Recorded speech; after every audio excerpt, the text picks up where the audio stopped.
Hi there, everyone. Good morning, good afternoon, good evening. Welcome to TRG 30 here on Wednesday, March 23rd. Jill has some technical issues, so she may join us at some point through TRG 30 today. But for now, I'm going to guide us through this time together.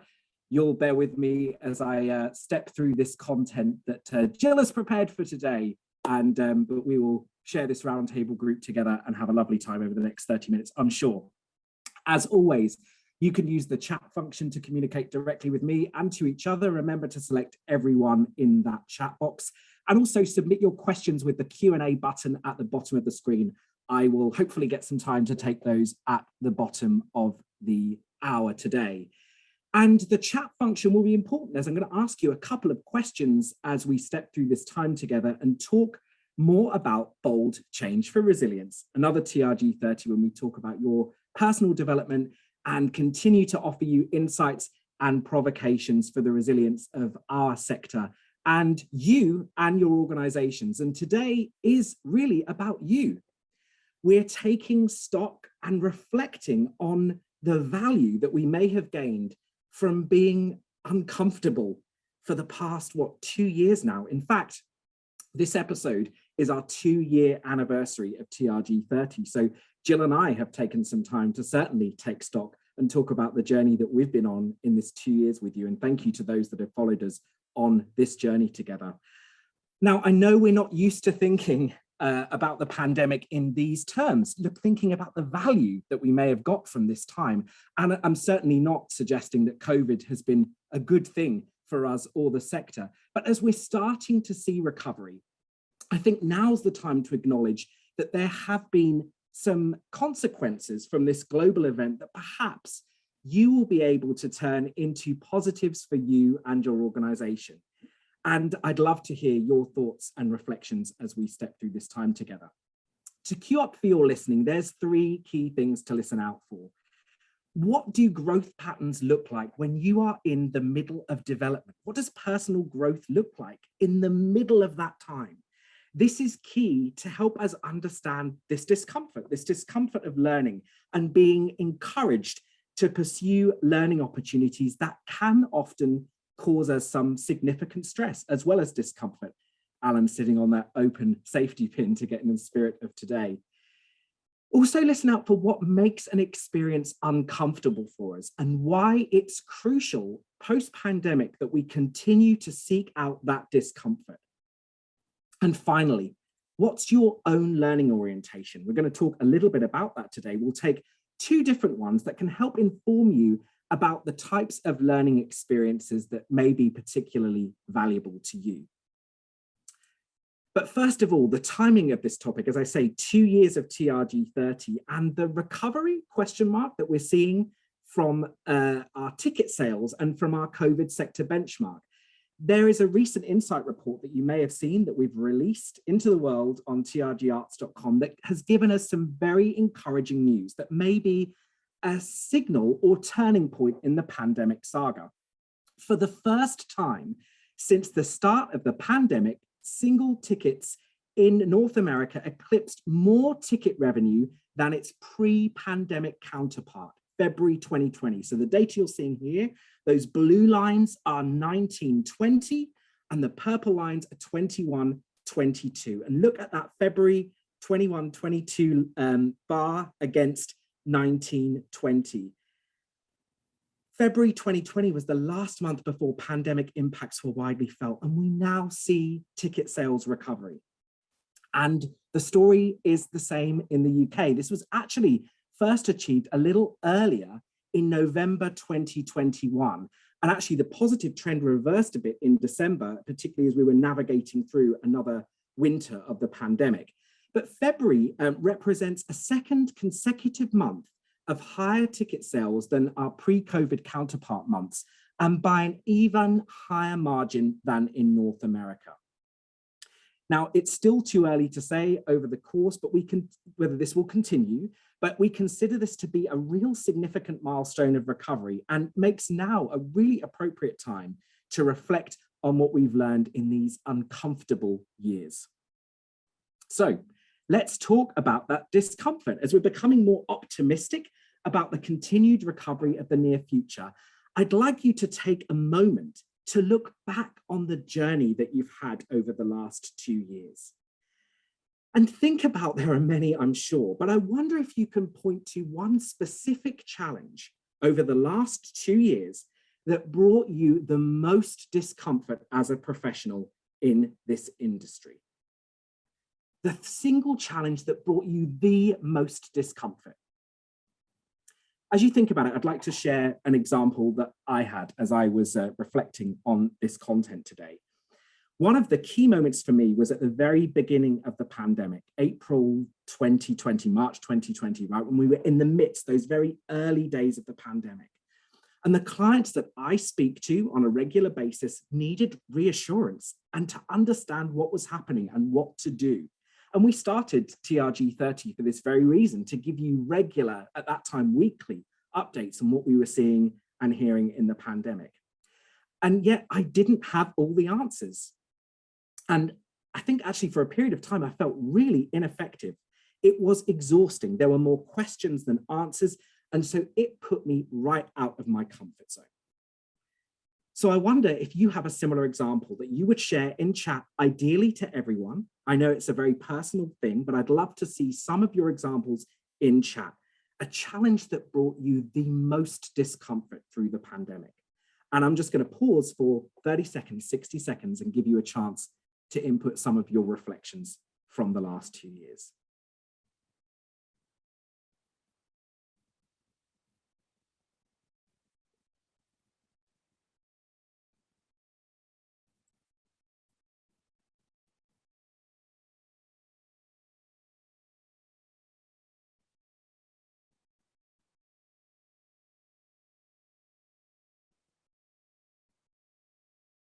Thank you, Carol.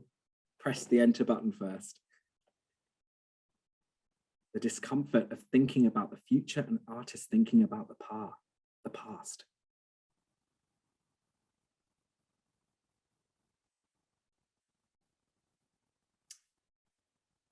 Learning how to use systems to stream productions. Yeah, we suddenly had to become real digital experts when we started to stream those productions. Thank you, Lacey, sorry. Angela, navigating interpersonal conflicts between 2 different generations of managers. Those who are looking forward to a life-work balance style, making a case for support to donors when we had 0 live or digital productions playing. Yeah. We suddenly had a different reason to give.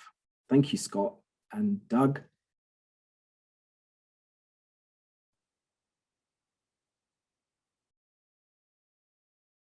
Having lost my job in ticketing and needing to pivot to fundraising. Wow, that's a big shift.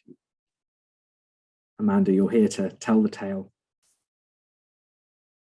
Thank you. As you continue to input those, your greatest challenge in COVID, this is part of the process that we're going through here called learning agility, the magic of being inside your discomfort zone. We've spent a lot of time reflecting on the pandemic ourselves at TRG and finding lessons that we can extract from our own experiences. And what we've come to as the singular most important thing that kept us and you resilient is what we call learning agility. This skill, whether you know or have heard of learning agility or not, was in overdrive for so many arts and cultural organizations throughout this time. And it's the focus of what we're learning about today, learning agility. As I say, it's not a phrase that we use every day. So let's take a moment to define what we mean here. Learning agility is a set of layered skills that enable us to adapt to new challenges in one place and then apply that experience elsewhere in a completely different situation or context. Now, the key word to associate with learning agility is experience. This is where skills are added and the development of this agility we're talking about can occur, and it's transferable. It goes with you a bit like a map to every context you encounter in life. New experiences train learning agility, and boy, we've had the biggest learning agility workout in the past 2 years. Now, before we look at typical patterns of growth during stress and through all these great examples that I can see you sharing in chat here, let's take a moment to consider what your learning style is. And if you haven't submitted your challenge, please continue to. Thank you for inputting those and sharing those with everybody. Let's talk about two different learning styles here, breadth and depth. Now, a breadth learner is generally a seeker of experience rather than a depth learner. They value working across different industries, maybe in various departments. They have a higher baseline of agility.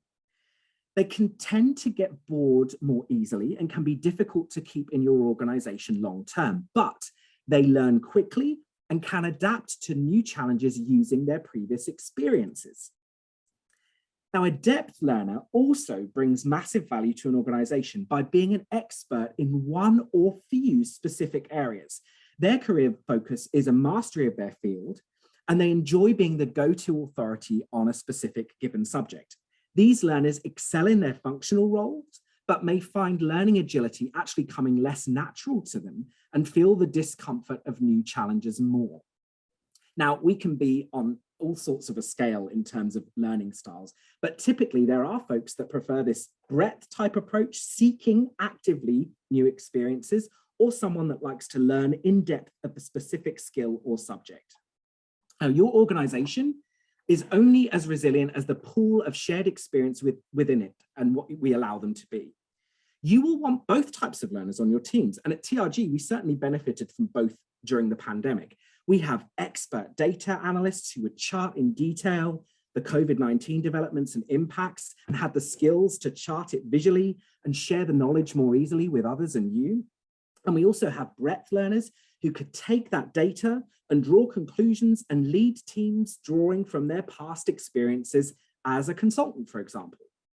The diverse experience pool within our company is what got us through the last 2 years. It led to new tools, products, and practices that we were able to share to the industry. So I wonder what learning style you are and where you sit on this scale of breadth or depth learner. That is an important consideration into how you look at learning agility in the future. Okay, so challenge accepted. We have the challenge, for example, of COVID. Here you are safely in your comfort zone. Imagine this as a timeline, this chart that I'm sharing with you on the screen here. You got to your comfort zone pre-COVID, imagine February 2020, how comfortable we were perhaps at that period of time. You got there from learning or mastering previous challenges. There was growth, and as the task or role that you had became easy, your growth typically plateaus, and we settle into a nice comfort zone where you know and are confident and comfortable in what's needed to succeed. And then there's an anomaly, some shift in the comfort norm. These challenges might be internal to your organization, like some key support personnel leave the company and dozens of tasks that were previously allocated outside your skill set suddenly land on your to-do list. Or, as we've been referencing, forces outside your company like COVID that impact the whole global economy, and suddenly things are no longer comfortable and you're thrown a whole heap of challenges, like the ones that are shared in chat that got you outside of your comfort zone. And this stress is felt immediately. Now, sometimes our instinct is to move away from whatever's causing this discomfort. I wonder how you felt at that moment. But sometimes instead of the discomfort, and COVID insisted on this, we have to go against the grain of the instinct to pull away and instead roll up our sleeves and create solutions. The result actually is a natural decline in performance as you've got to slow down, troubleshoot, and adjust. Then far outside your comfort zone, you find a solution, a moment that there's some form of breakthrough. And the growth from that is massive. The growth from that is massive. You reach new heights of performance and competency. And once you achieve mastery there, you settle into another new comfort zone until another learning opportunity comes.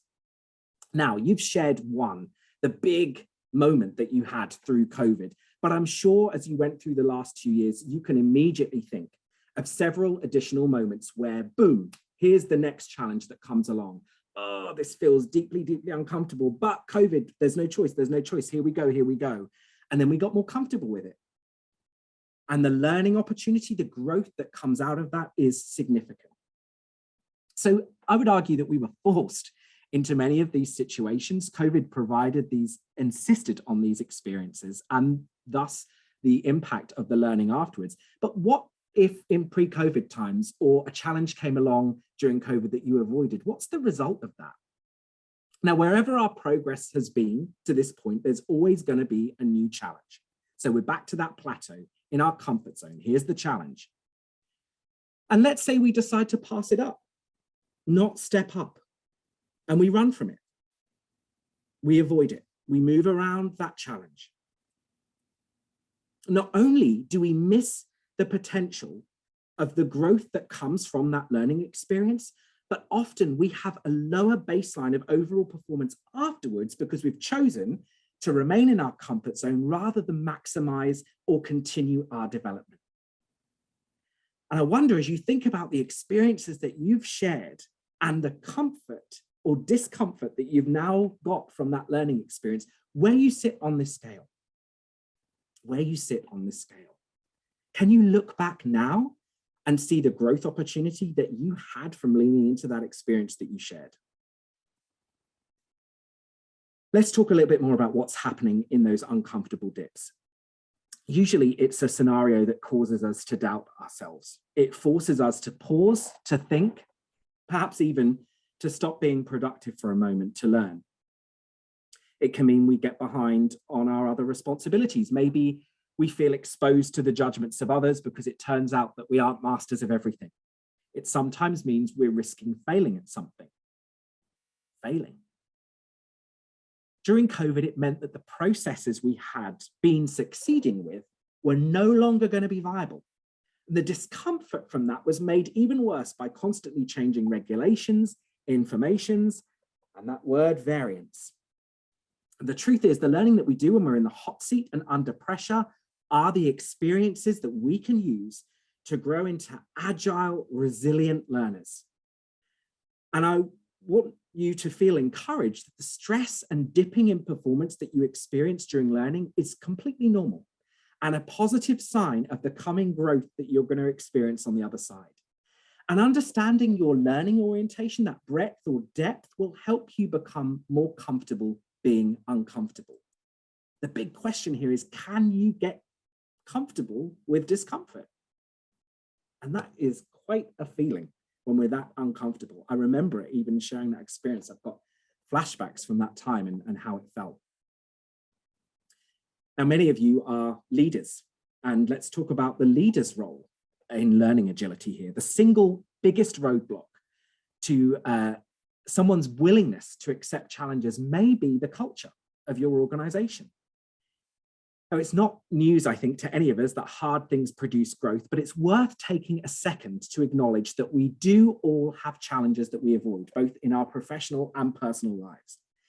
And if a leader doesn't foster a culture that supports risk-taking, accepts failure as part of the process for success, and also actively seeks learning opportunities for their teams, we're looking at teams that are locked safely away in the comfort zone and the missed learning opportunities that come with that. So whether you're a leader or if you will be talking to your leader after this dialogue today, there's a checklist of items that I want to pop in front of you that you can use to map and assess perhaps how agile your organization is today. Let's take a look at those. On the charts we just examined, determine where you are right now in your current role. Are you in the comfort role? Are you in the comfort zone? Are you facing challenges, or are you experiencing the rewards of growth right now? If you are a leader, take a moment to think about those on your team. Chart your team individually, maybe as a whole. Where are they on this continuum of learning agility and experiences that they may have had recently right now? Next, think about your own learning style as well as your team's. This will be helpful to you. If somebody is a depth learner, they may need more encouragement to look for other learning experiences to help tip them out of their comfort zone. If they're a breadth learner and they actively seek those learning experiences, they may need more support in reflecting and receiving feedback on those experiences to make sure that they're harnessing and capturing the learning opportunities that they had from that time. Based on those findings, leaders will need to recognize the way they need to reach each team member differently. So think about the breadth learner stuck in their comfort zone compared to that skill learner in the throes of discomfort. Number 4, the key item on this list. When you see a team member or colleague fail, think about this as a possible precursor to massive growth, like compound interest. There's a learning opportunity that's the other side of this. If we don't respond positively when the results aren't favorable, we risk discouraging our teams and colleagues from taking any risks at all, and then they miss that learning opportunity. Now, I'm not talking about failure when you know your team knows better or performs below their mastered level, but keep it positive when risks are taken. Growth may be happening. And let's talk about what that growth is. That comes on to point 5, taking the time for you and your team to reflect on what we learned during those challenges, and even better, think seriously about what experiences in your past are helping you in your current challenges today. How can we apply all the learning from those experiences through the pandemic into future challenges that we experience? And finally, Kerry talked about this a few weeks ago, asking for feedback from your colleagues, direct reports, whoever it may be. Open conversations will break down barriers and keep that growth process encouraging. And that feedback and dialogue gives us a chance to process the experiences that we've had and talk them out loud, the learning experiences, to each other. So that's a quick whistle-stop tour through learning agility. Now, for those of you, especially those who shared what challenges you had in chat, here's a follow-up question for you to think about for a moment. What did you learn? View this 30 minutes today as an exercise to help you get in the habit of actively reviewing what value you learned from challenges. As we hope for continued signs of recovery, let's not leave these experiences behind without taking something positive of value forward to help us in the future, or with additional challenges to support our future growth. Those challenges you shared, what have you learned from those? Tell us, pop in chat what you learned from your discomfort through the pandemic. And again, I'll give you 30 seconds to start sharing those learning reflections in chat today.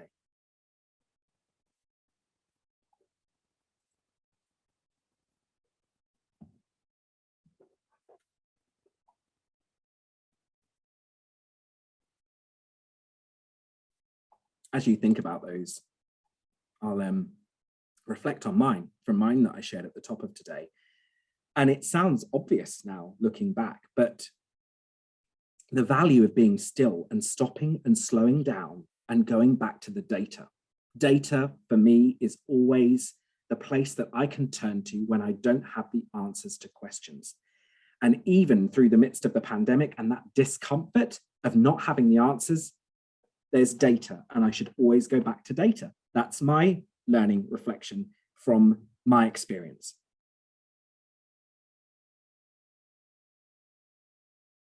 Angela, direct communication is best. What a great learning.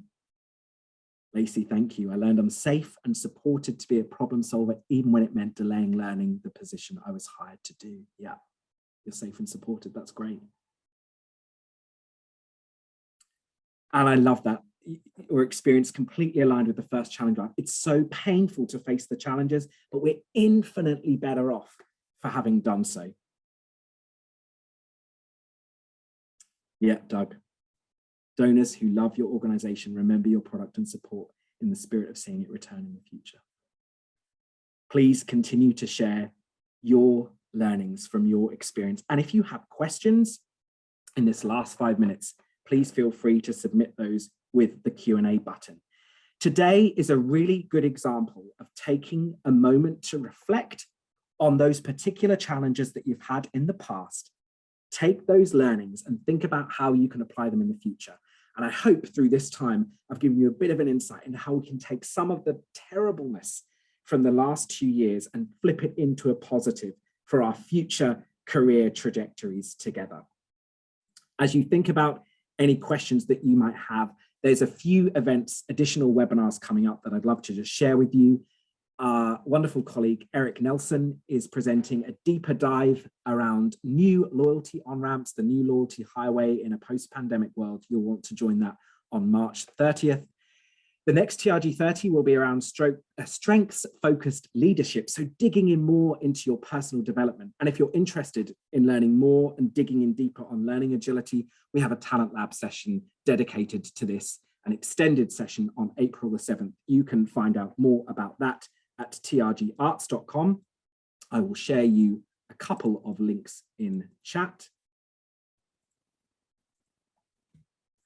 By all means, head to those today, and I would love to see you at a future session, if not definitely at TRG 30 in a couple of weeks. Okay, I'll give you a couple more moments to submit any questions. We're almost at the bottom of the hour. You're all thinking, I'm sure, about your reflections on your experiences, and thank you for continuing to submit your learnings. Jason, the transfer of confidence between tasks is important. Compartmentalization of stress, negativity is equally important to avoid becoming a worse version of yourself in other contexts. Absolutely. There's something there about how do I show up when I'm going against the grain, when I've got that discomfort? What are the behaviors that I might exhibit to my colleagues or even family at home, right? How can I recognize what's happening in that moment? And Lacey, an absolute pleasure. I'm glad there's a dose of positivity from this time. May the force be with you. We're 2 years in with TRG 30. Thank you for joining us today. Really appreciate your time. You will get certainly the video follow-up of this and the slides that I've shared today in an email, probably tomorrow. And if there's any further questions, feel free to pop them through to me on email or on LinkedIn. Thank you for joining us on TRG 30, and I will see you again soon.